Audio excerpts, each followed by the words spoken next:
bonne marche de notre pays et de nos institutions.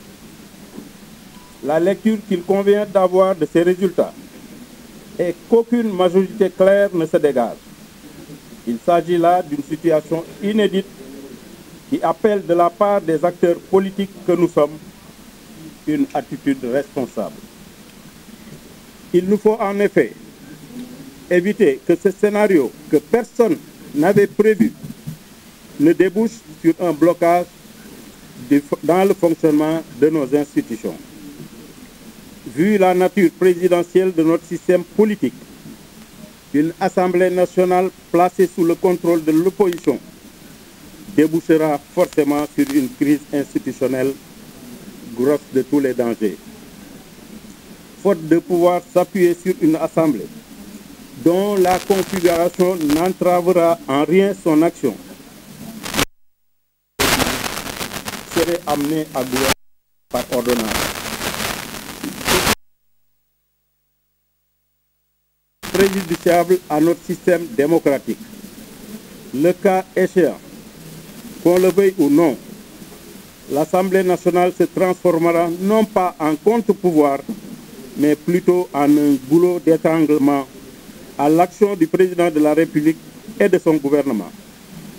Face à cette sombre perspective qui pourrait donner lieu à une crise institutionnelle sans précédent, à toutes sortes de blocages et peut-être même à des tentatives de prise de pouvoir par des canaux non démocratiques dans un contexte où notre pays fait l'objet de toutes les convoitises avec les découvertes de ressources pétrolières et gazières sur notre sol, j'ai pris en toute responsabilité, après mûre réflexion, la décision de joindre le groupe parlementaire qui sera mis sur pied par la coalition présidentielle Benno Bokk Yakaar.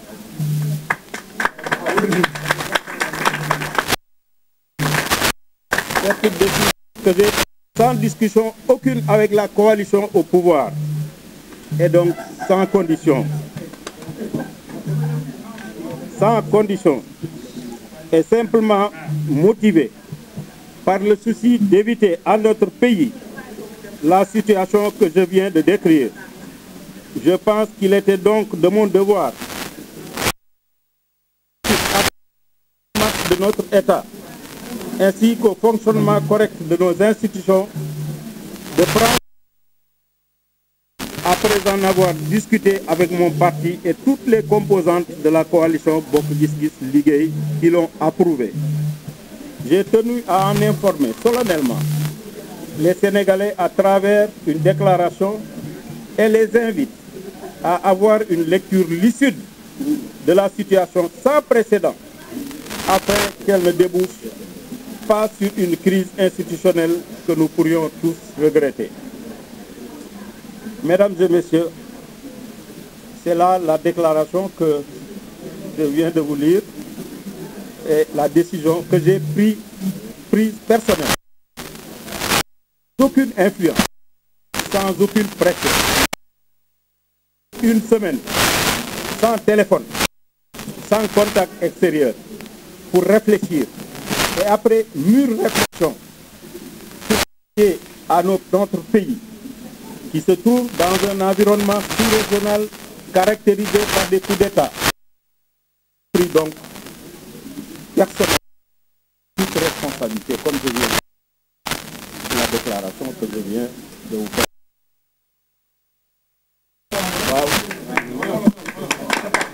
Merci président.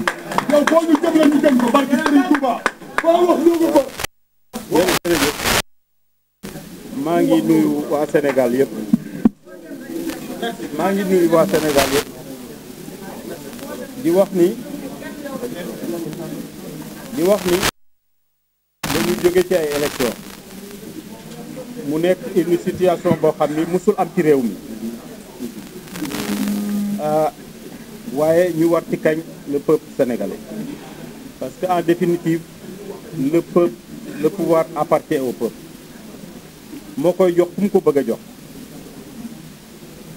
kon situation bi am kenn ku ci nekk war nga ci am lecture pointue jéem ko analyser froidement mais sans sentiment parce que notre pays aujourd'hui est à la croisée des chemins.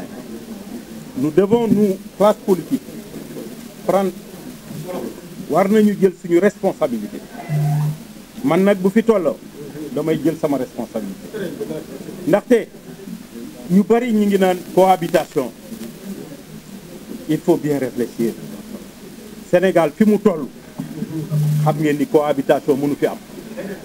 blocage institutionnel moo fi am salaire yi bloqué économie bi taxaw réew mi yëpp sonn mën na déboucher ci lu nekk te bu boobaa ñi jëluloon seen responsabilité ñooy responsable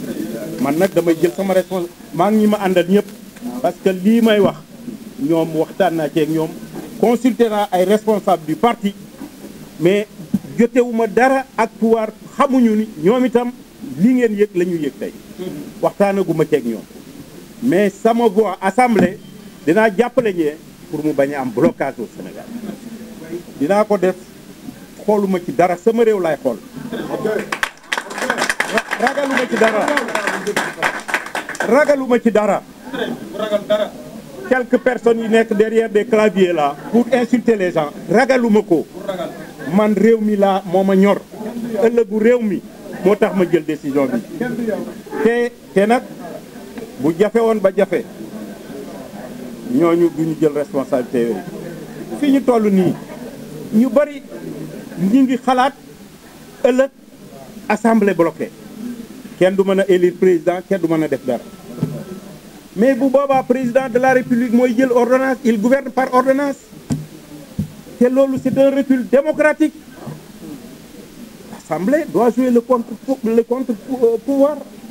mais malheureusement dafa am ñoo xam ni à travers leur réflexion dans la presse vraiment te nekk ay mag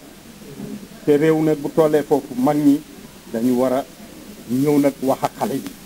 parce que xale yi amaguñu expérience boobu seen bëgg-bëgg rek la ñuy jiital defe ni loolu la fekk du loolu mooy yàq réew mi kon nag Sénégal ñun ñëpp ñoo ko bokk am na ñu naan du côté du peuple quel est le côté du peuple le peuple qui a donné 82 députés à Macky Sall et ces gens-là qu'est-ce qu'ils ont fait pour le peuple man depuis longtemps bi ma amee 25 ans ba tey je suis à côté du peuple lu ma am bokk ak peuple sénégalais quel peuple ñi ngi toog seen i kër li ñu am di ko séddoo ak seen njaboot dañu bàyyi nit ñi moomuñu nit ñi que ça suffit xam nga réew mi depuis quelque temps est pris en otage par quelques personnes loolu nag c'est inacceptable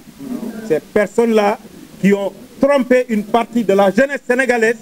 je pense que aujourd'hui il est temps d'arrêter réew mi ñoo ko bokk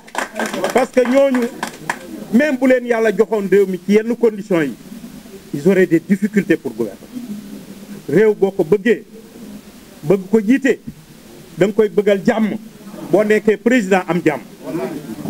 loolu mooy li ma bëggoon a wax maa ngi gërëm ñëpp ñoo ci ànd ak di yow sant ñëpp di gërëm